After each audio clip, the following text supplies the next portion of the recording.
que é pensar de forma crítica? Como se forma o pensamento crítico?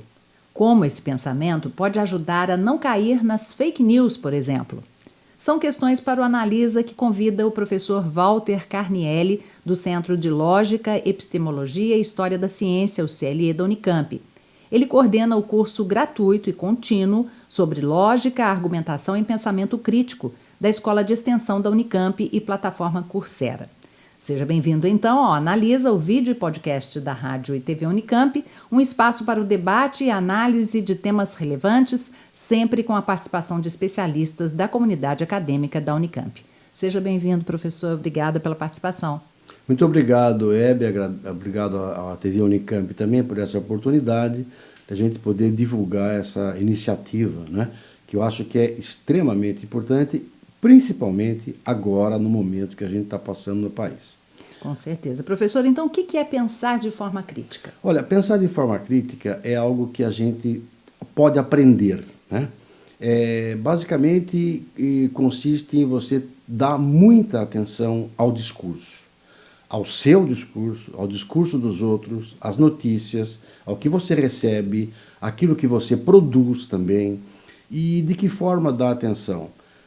Dissecando aquilo que você está falando entre premissas, conclusão, verificando a relação entre as premissas e a conclusão, se a conclusão segue das premissas, se as premissas são aceitáveis, se são boas, se podem ser verificadas ou não, se é o pensamento crítico vale, por exemplo, para quem escreve uma petição judicial, para um advogado, para um jornalista, para um estudante de graduação que faz um relatório, de pós-graduação que faz uma tese de doutorado, uma dissertação de mestrado, para um cientista que escreve um artigo acadêmico numa revista, para quem escreve um livro, tudo, em todas as áreas da nossa comunicação, seja verbal, seja escrita, valem os princípios do pensamento crítico. Eles são complexos, mas basicamente eu diria prestar muita atenção à linguagem e à lógica subjacente àquilo que você está dizendo. E aí você vai formando esse pensamento crítico. Mas existe uma técnica para formar esse pensamento. Como seria? A técnica para pensar esse pensamento é uma coisa que vem de 5.000 anos atrás, né?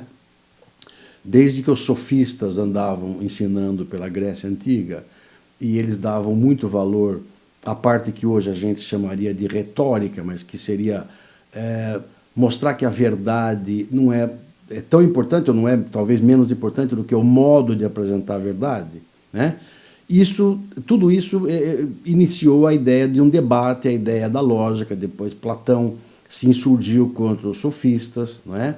Mas respeitava os sofistas. E Aristóteles, com a criação da lógica aristotélica, que chegou até hoje na lógica contemporânea, houve um esclarecimento sobre as falácias, sobre o método dos sofistas, argumentos contrários a isso, e se formou durante todos esses centenas de anos, 26 séculos, né?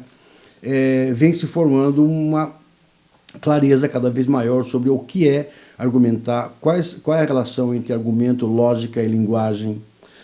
A própria noção de argumento está por trás do método científico, né? A ciência tem um método, não é qualquer coisa que é ciência. E por trás desse método tem toda a ideia do pensamento crítico. A filosofia, em geral, não sempre, mas quase sempre, é baseada em argumentos. Quem filosofa, os grandes filósofos, construíam argumentos. Descartes construiu maravilhosos argumentos, por exemplo, né? Então, construir argumentos é algo fundamental. Veja só, se é fundamental na ciência, na filosofia, né? E na matemática, onde aparecem os argumentos. As demonstrações dos teoremas são argumentos muito refinados e cristalizados. Então, existe essa diferença entre um argumento e o pensamento crítico e uma opinião crítica. Exato. Eu até escrevi um artigo uma vez, cujo título era o seguinte: por que a sua opinião não é um argumento? A sua opinião é livre, você pode opinar sobre o que você quiser, claro, sem magoar as pessoas, sem magoar os direitos dos outros, mas você pode ter a sua opinião, a sua crença. Eu posso acreditar em quem eu quiser, no que eu quiser.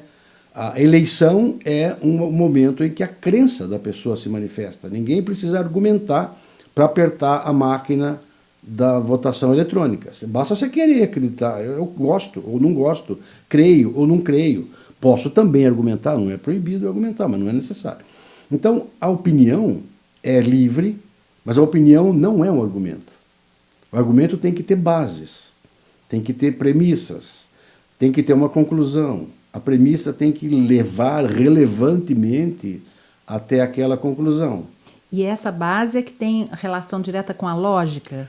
Essa base tem relação direta com a lógica, ela não se reduz à lógica. Não basta você ser um lógico competente que você vai ser um grande argumentador. Não é isso, não basta, mas é necessário. Né? O que a noção de argumento não pode fazer é contrariar a lógica. Ela tem que respeitar a lógica, mas não basta só a lógica. Porque tem a linguagem também. A linguagem é extremamente importante.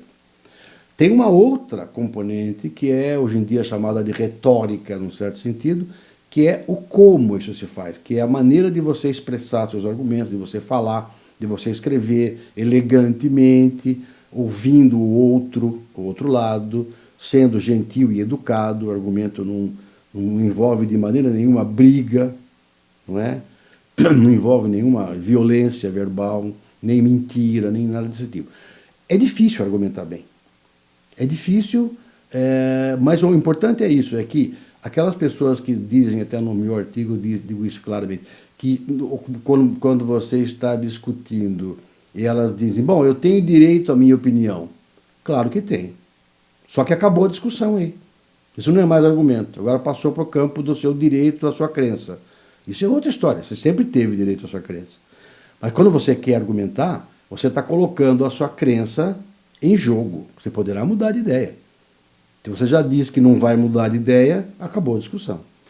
Então, o pensamento crítico é sofisticado. Ele é um diálogo, né? Ou pode ser um grande debate, mas ele envolve, então, a lógica. Você tem que respeitar os princípios da lógica. Ele tem cânones, tem princípios importantes que têm que ser seguidos. Não se reduz a esses princípios apenas. Tem também um grande papel da linguagem, como você apresenta, etc, etc, etc. E ele tem tem a intenção de convencer por razões racionais.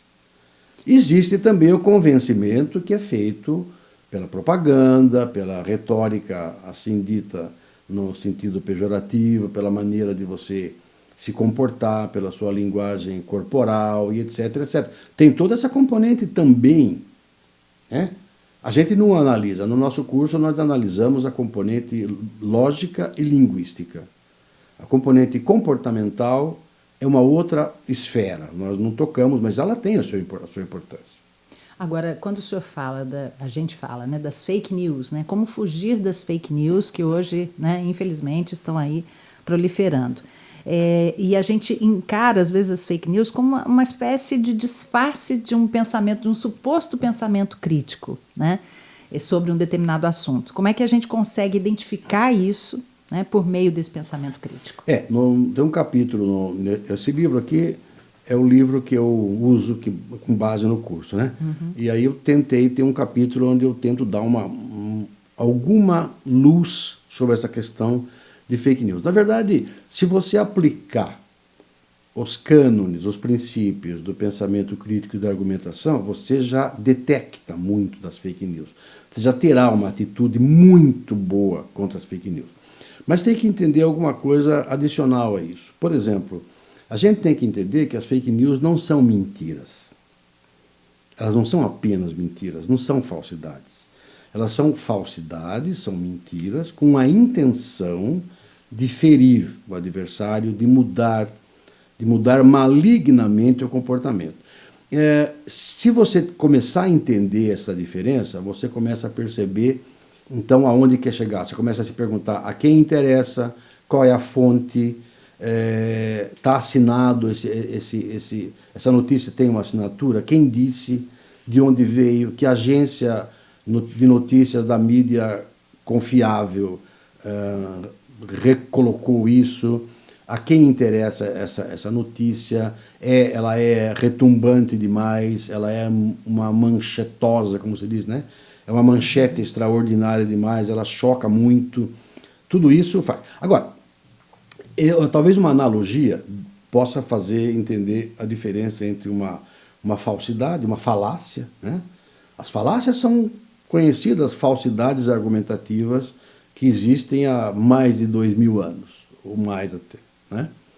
E eu até gravei também um episódio para Ampof, só sobre falácias.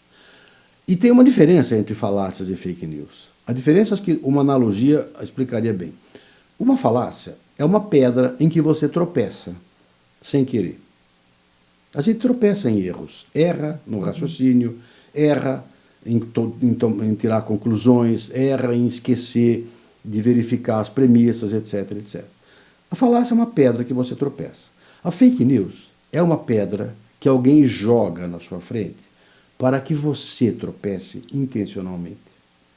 Mude o seu caminho, caia, fique mais tonto do que era um pouco. Enfim, ela tem uma maliciosa intenção. A falácia não tem maliciosa intenção, a não ser quando ela é usada na fake news, né?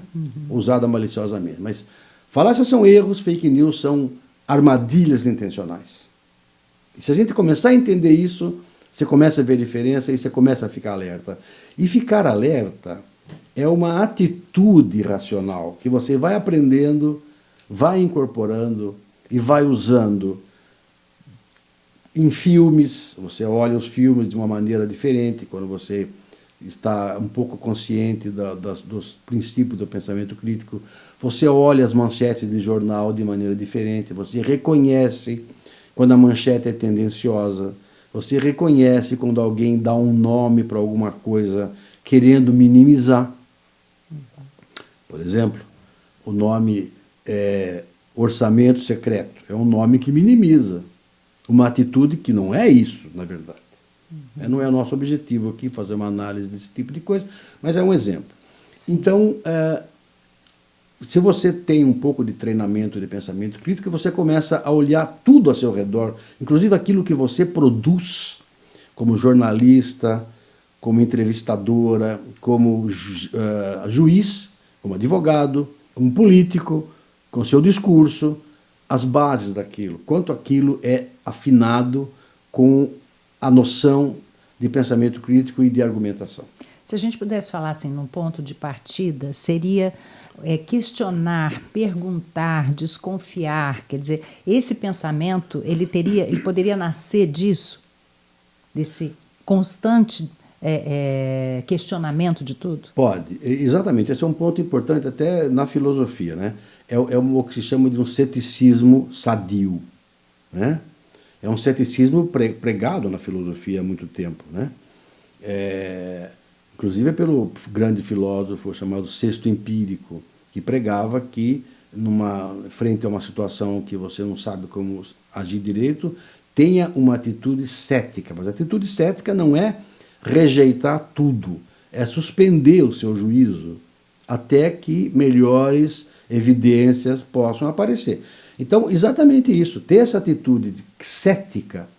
Vejo uma notícia no WhatsApp muito retumbante sobre o governo esse ou aquele, o candidato esse ou aquele, retumbante demais, que veio colorido, que veio com gritos e expressões bizarras, ou então é um pouco diferente do que aquilo que eu esperaria ver na mídia tradicional. Ceticismo nele. Desconfie, né? Desconfie. Primeira coisa, desconfie. Vai procurar saber. Tem agência de checagem de fatos no Brasil, tem umas 8 agências que podem te ajudar. Tem agências internacionais.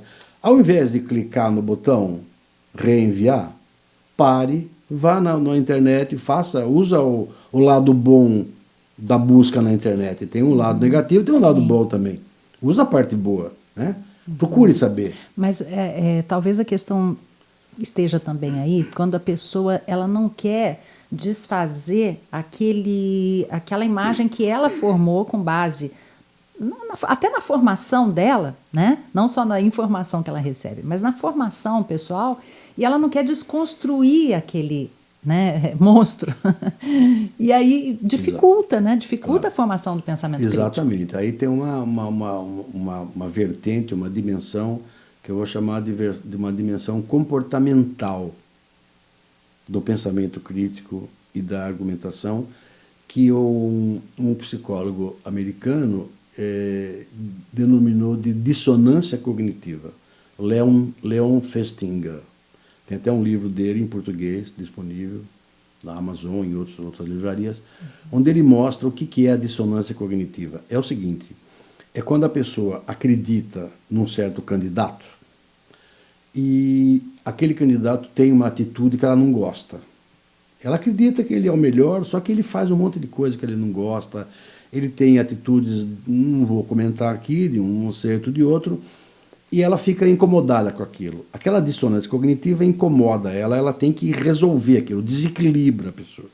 Ela precisa se equilibrar de novo, do ponto de vista psicológico ou comportamental. O que ela faz, então? Ela minimiza aquilo que está sendo dito. Ah, mas o seu candidato fez isso, fez aquilo. Ah, mas olha, é porque ele foi obrigado, é porque fulano fez não sei o quê, é porque o Supremo Tribunal apertou o cara, é porque isso, porque aquilo. Então a pessoa tenta minimizar para relativizar as coisas, naturalizar as coisas, de maneira que ela se sinta de novo um pouco confortada do ponto de vista da consistência lógica interna da cabeça dela, né?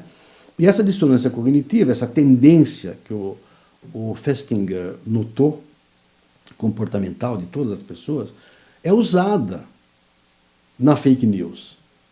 Eles, quem sabe produzir fake news com essa intenção maligna, conhece essa tendência das pessoas e usa isso para empurrar as pessoas a engolir mais alguma coisa, né? Usa o tempo inteiro. E, somado a isso, o fato de que se uma mentira é contada 1 milhão de vezes, ela começa a ter uma cara de verdade, né? Tem tudo isso, tem um monte de ferramentas de ataque.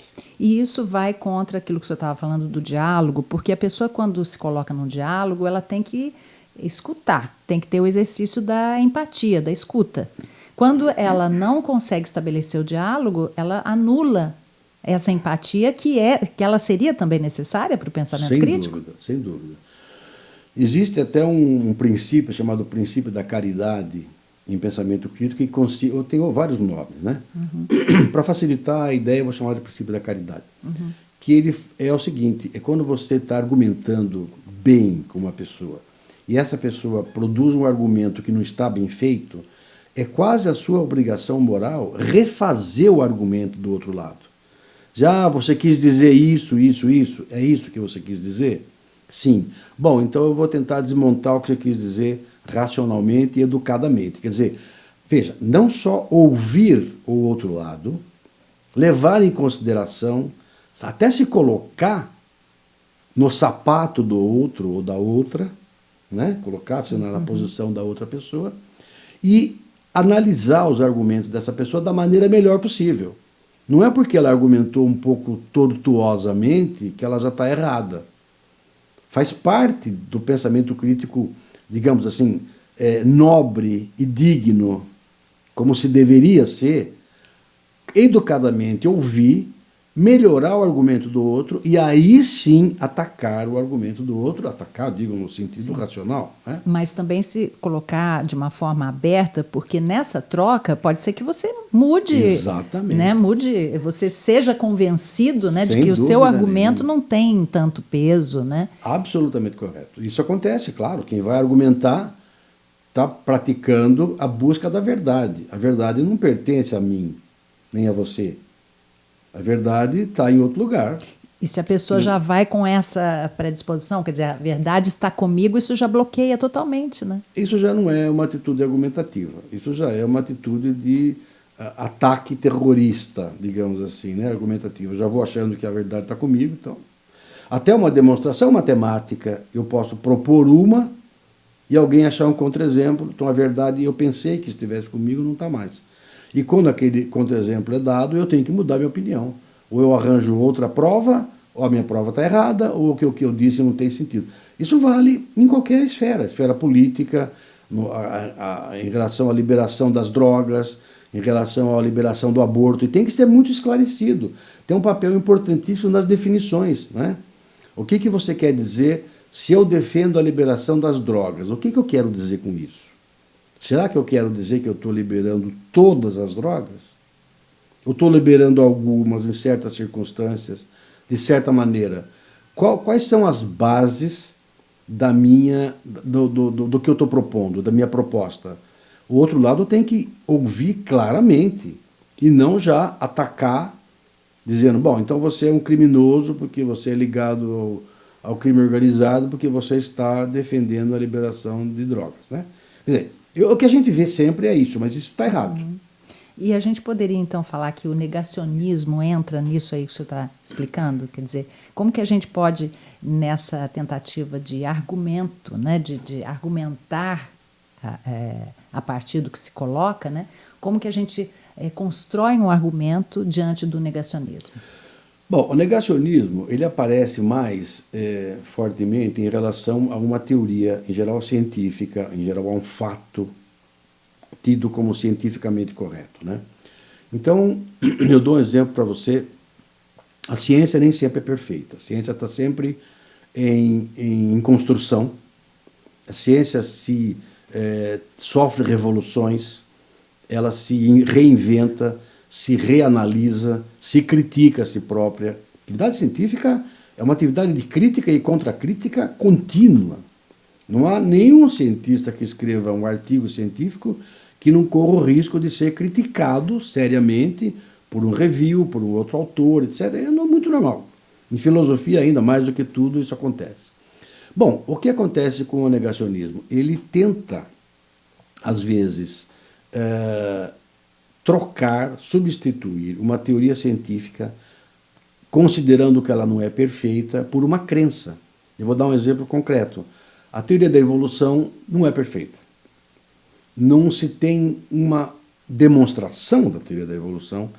É uma boa teoria que explica muita coisa, ela atende aos critérios de uma teoria científica, né? Tem toda uma série de critérios, eu não posso dizer aqui, porque senão eu levaria mais 1h30, mas existem critérios para que uma teoria seja considerada teoria científica.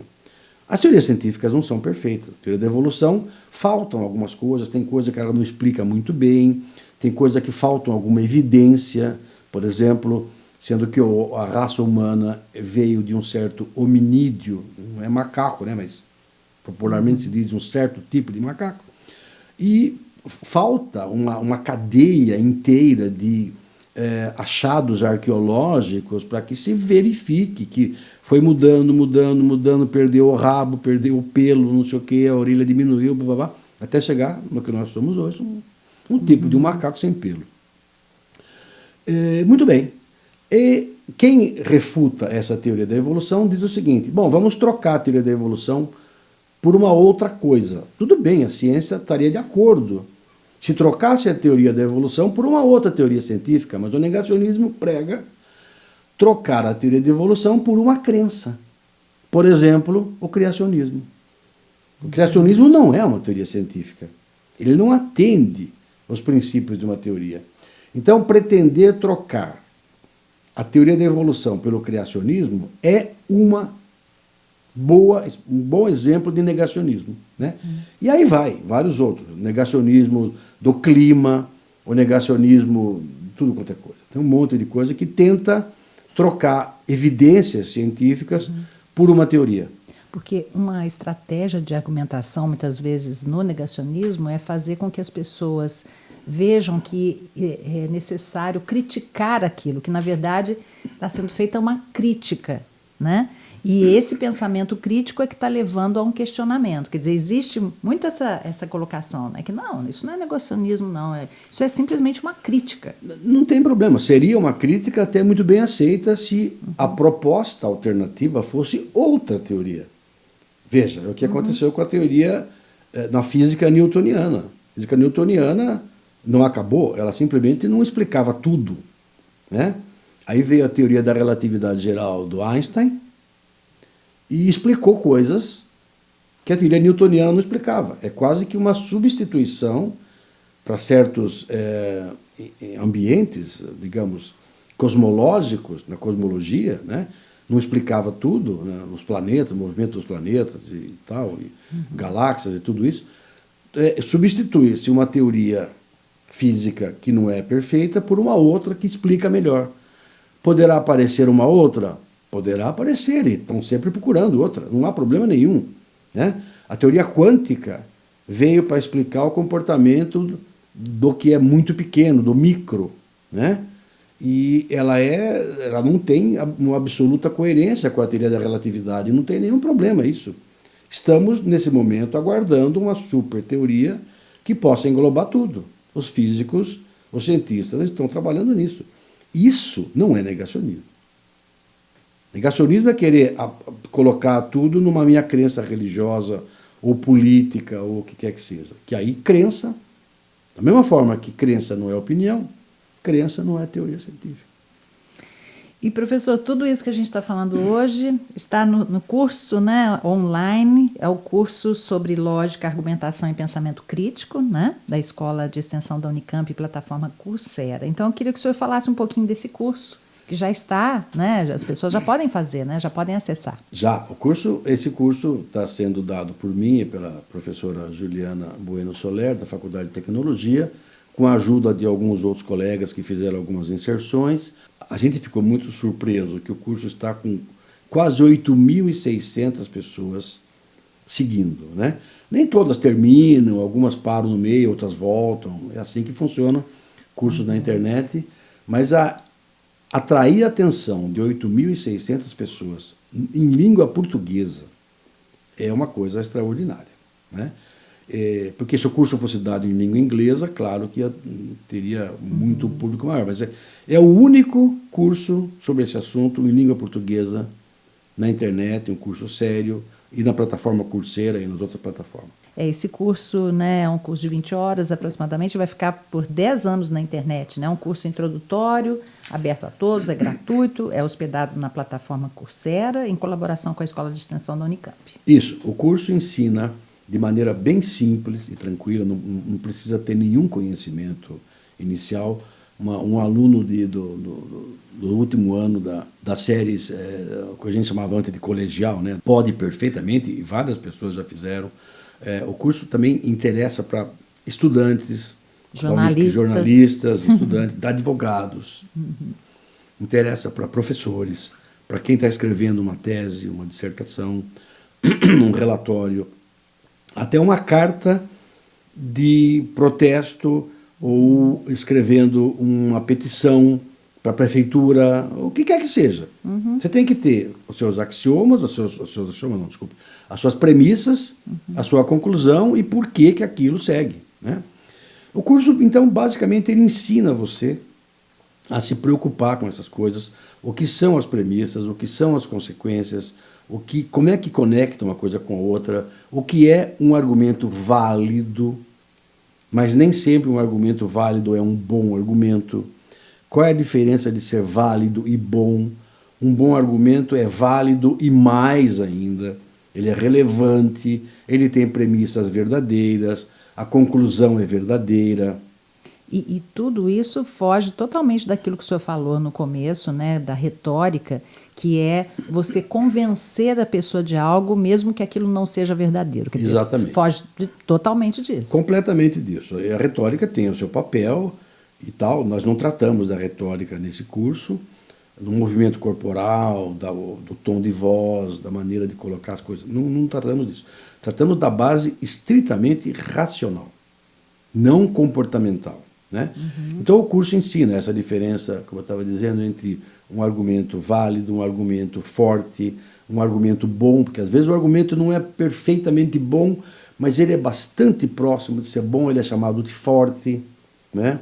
Ensina a ver essa diferença, que não é fácil ver isso, não é uma coisa simples. Mas a hora que você entende, você começa a praticar isso na sua vida comum, a sua visão de mundo muda, mas muda muito. Olha, é inacreditável, mas a experiência que eu tenho, que nós temos com isso, é que quase equivale a uma certa psicanálise. Porque muda a sua maneira de ver as coisas. E muda racionalmente. Você próprio começa a fazer começa a olhar isso de outra maneira. Então o curso mostra isso, mostra o papel das falácias, mostra o que são as falácias, por que as falácias enganam. As falácias enganam não da maneira que as fake news enganam, mas elas enganam o nosso raciocínio, como a gente sem querer erra. Mas induzem ao erro. Induzem ao erro. Elas são uma armadilha psicológica muito forte. Muita gente tem caído em falácia. Filósofos importantes argumentaram mal, físicos importantes, matemáticos importantes, cientistas importantes, políticos importantes. Imagina os desimportantes ainda, né? Se os importantes caem na falácia, imagina os desimportantes. E o curso mostra tudo isso, mostra o papel da linguagem, é bem completo, é bastante completo. Legal. Tem tido muito sucesso. Realmente nós estamos muito contentes com isso. A gente vai disponibilizar o link, né, na descrição do Analisa e também no vídeo para as pessoas que quiserem participar, né, porque é contínuo, né? A pessoa pode entrar quando quiser, começa quando quiser, exatamente. Termina quando quiser. É um carrossel. Tá. Você espera chegar o seu cavalinho e vai virando. E, professor, tem também uma outra atividade avançada, né, que é o Centro de Lógica, Epistemologia e História da Ciência, que vai promover nos dias, aliás, de 6 a 17 de fevereiro do ano que vem, a Escola São Paulo de Ciência Avançada, Lógica Contemporânea, Racionalidade e Informação.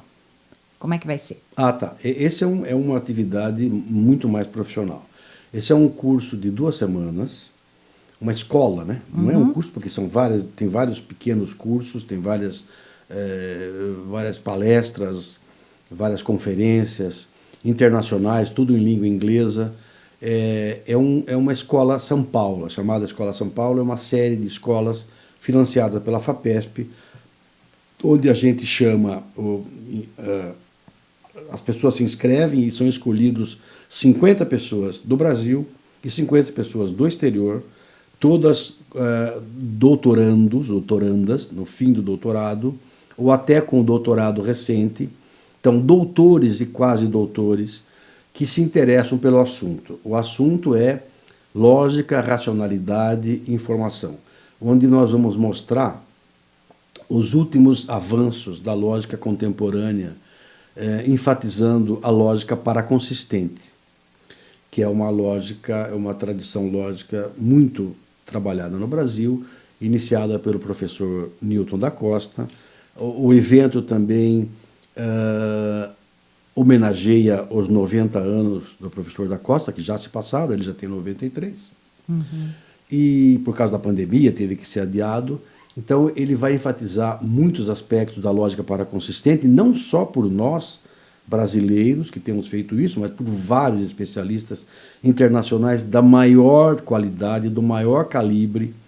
Vai prestigiar também a questão da racionalidade, que é pensar não só pensamento crítico da maneira mais profunda, como, por exemplo, teorias da argumentação sofisticadas, onde entra uma argumentação por computador, esquemas de argumentação por computador bem sofisticadas, a racionalidade ligada à teoria das probabilidades, como isso aparece na razão, a questão da inteligência artificial, como é que isso aparece. Nós vamos ter uma série de atividades que são muitíssimo interessantes e têm atraído a atenção de gente do mundo inteiro.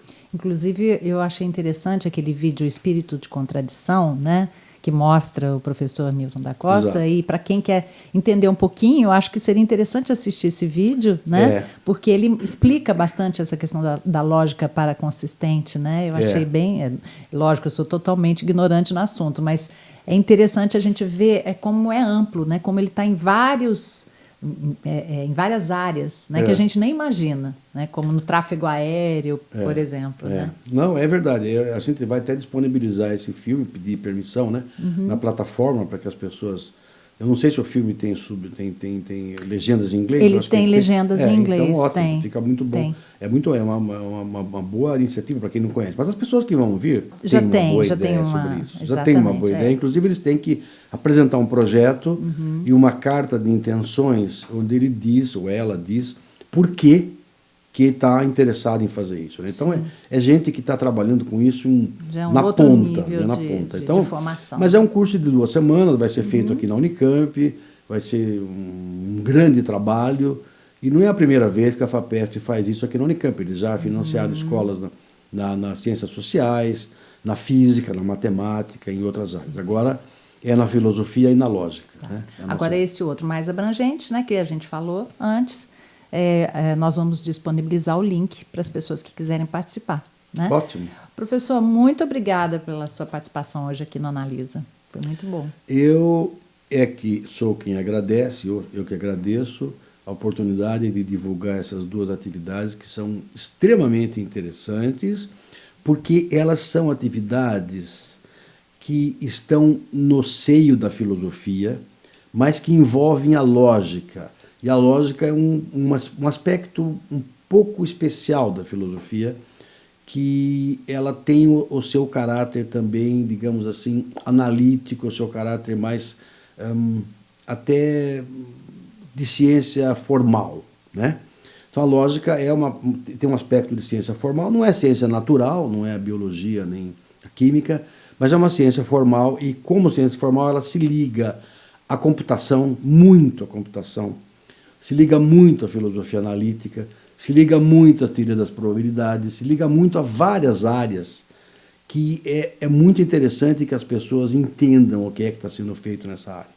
Então, é filosofia, é um pouco de matemática, é um pouco de computação, é um pouco de probabilidade, é um pouco de fundamentos de inteligência artificial, tudo isso misturado, eu acho que...